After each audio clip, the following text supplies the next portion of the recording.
Welcome to Bitcoin Basics with your hosts Faris and Gordon. Visit bitcoinbasics.help if you need help buying and securing your Bitcoin. Join our Bitcoin Basics community in our new Telegram group at bitcoinbasics.help/telegram. No ads, no altcoins, shitcoins, no other nonsense, only Bitcoin information, education and discussion at bitcoinbasics.help/telegram. Hey everyone, Faris here, just with a solo flash update on the Bitcoin Basics podcast. I will do a proof of recording before I launch in. Today is Tuesday, the 15th of February, 2 a.m. UTC time. The price of Bitcoin is 42,515 and the block height is 723,341. So I'm basically launching this because just in the last few hours across the news, we've heard that an Emergencies Act will be invoked in Canada. The Emergencies Act has never been invoked. It's about 50 years old. And essentially, they're doing it in response to the protests and trucker blockade, inverted quotes, that's taking place in Canada. This is something you would expect to take place during a time of war or severe crisis. 2 weeks ago, the convoy was described as a fringe minority with unacceptable views. We went very quickly from a fringe minority to enacting a never-before-used power. One thing I want to talk about is, so if I'm reading this correctly, it does not get invoked immediately. It actually needs to pass the parliament, which within 7 days. So at this stage, it looks like they do have the support to pass this. But what they're introducing is the definition of money laundering, and it's going to include cryptocurrencies, which is why I'm reporting about this today on Bitcoin Basics. So one thing that happened was people wanted to support the Canadian truckers, and they did so through GoFundMe. GoFundMe received donations of over $9 million. And then they decided, and the account was set up specifically to provide those support funds for the Canadian truckers, because keep in mind that they are protesting for freedom of movement, and they're putting on the line their time, which means they're not earning an income while they're doing so, and their own fuel, which those trucks are not cheap to run, especially with the rising cost of fuel. So someone set up a GoFundMe account to help support the Canadian truckers, and then GoFundMe basically said, we're not going to give them that money. So they said they're going to keep it unless, and I'll probably need someone to fact check me on this, but from memory it was, if you did not apply to have your money refunded within 72 hours, GoFundMe said they're going to give it to another credible nonprofit. So now the announcement today was the Deputy Prime Minister has basically announced that they will have the ability to cancel and freeze any bank account if you are providing funds to what they deem a terrorist group. So they've announced essentially that these Canadian citizens, residents who are peacefully protesting are terrorists, and if you provide them with any resources, any funds, then you are supporting terrorism and your account will be frozen. So I won't get into the politics of this because we are about Bitcoin here. And look, a large part of this is because she mentioned cryptocurrencies. This is potentially the first chapter or the first sovereign shot across the bow of introducing a central bank digital currency. If you enjoyed this podcast, please subscribe, like, and share so we can find others like yourself. So what is a central bank digital currency, guys? So Bitcoin's been around for over 10 years now, and we have seen so many businesses and industries grow up around it. It's a $1 trillion plus industry now. And we've seen new groups come in. So 2021 really was the year of VCs coming in a lot more into this space. You had a handful before then. We are now seeing so many jobs going for crypto jobs around the world. I was around when people were like, oh, it's not Bitcoin, it's blockchain, which kind of meant you didn't really understand what Bitcoin was, if that's what you were saying. Similar to the mayor who recently come out and said, I'm for Bitcoin, but I'm not for Bitcoin mining, which makes no sense. So unfortunately, there's people who want to be pro Bitcoin, but still need to take the time to understand it. So banks have seen this explosion in blockchain technology.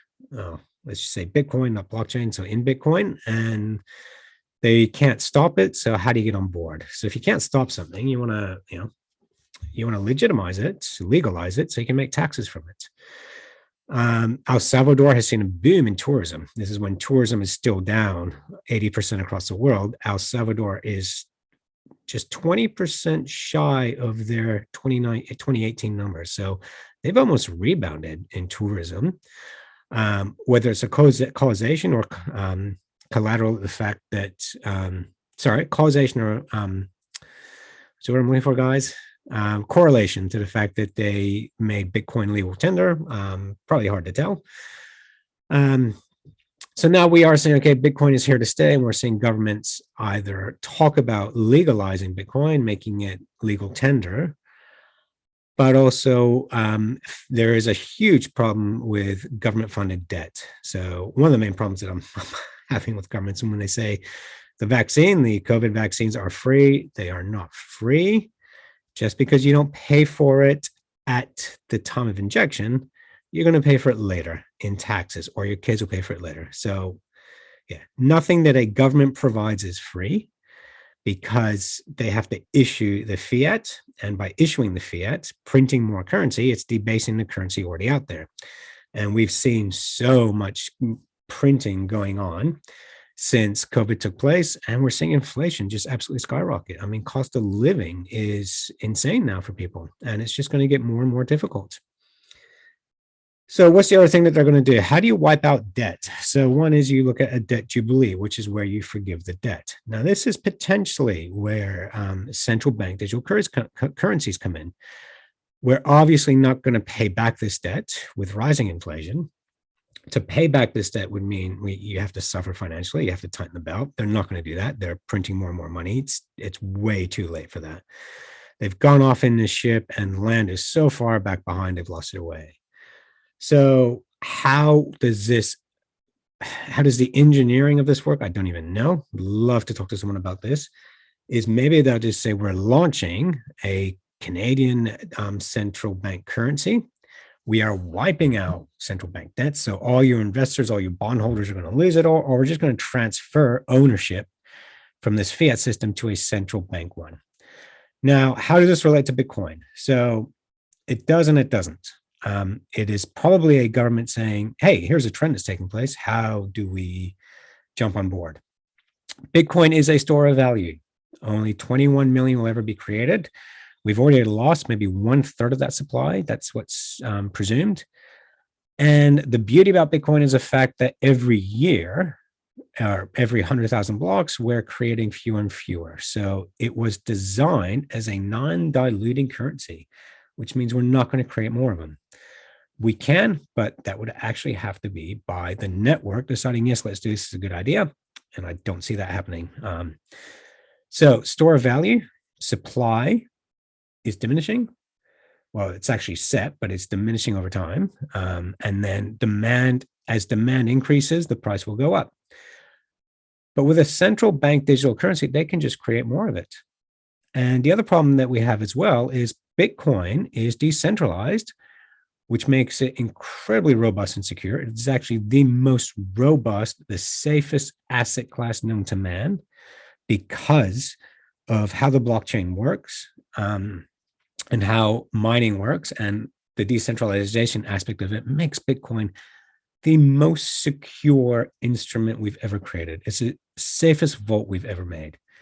Now, if Canada were to launch their digital currency, you probably just have a singular network, or maybe just a couple. So if they were to launch a digital currency, well, you'd have a distributed ledger maybe, which means it's located in a few different locations, but that's still hackable. I mean, not long ago, I think it was the Reserve Bank of Afghanistan that was actually hacked, and millions, if not billions of dollars were stolen. I'll have to fact check that. That's just me jogging my memory. So essentially, a central bank digital currency is not a store of value. And why are they releasing it? One is what we're seeing with the Canadian truckers. They can control where your money goes. If they don't want you sending money to someone, they can stop it from happening.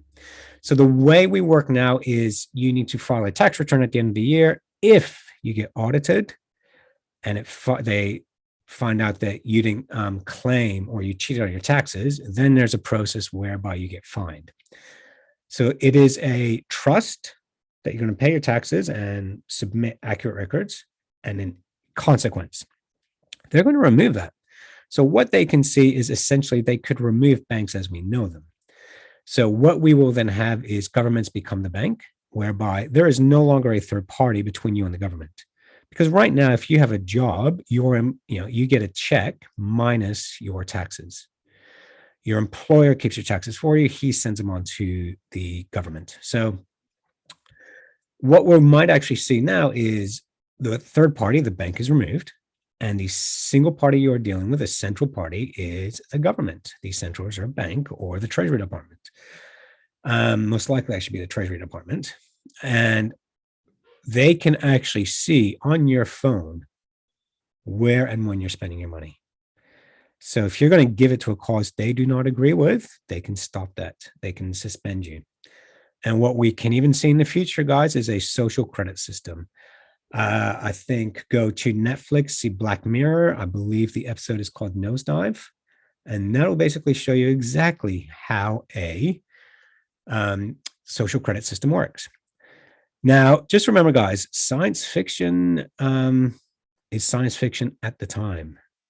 The helicopter was actually created in a science fiction movie. I think someone looked at the helicopter and said, oh, that looks like something that could actually work. It was created out of art. Read Jules Verne, look at everything he did.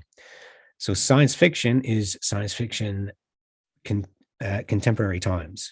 Reality can catch up with it. People talk about the Star Trek effect. Look at what came out in the 1960s in Star Trek that we have today.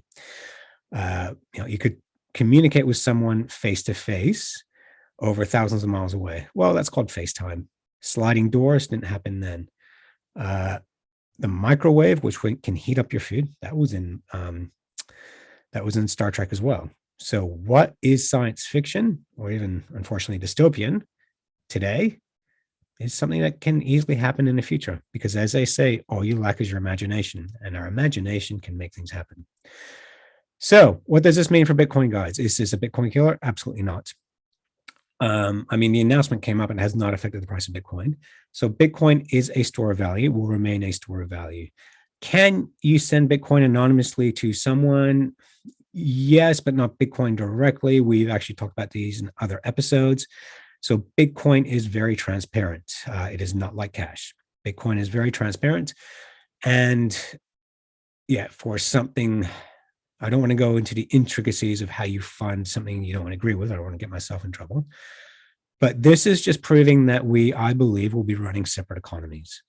A central bank or state-run economy, and everyone who wants to opt into it, or a separate alternative decentralized economy. And a decentralized economy is, I don't want to do anything illegal. I don't want that headache.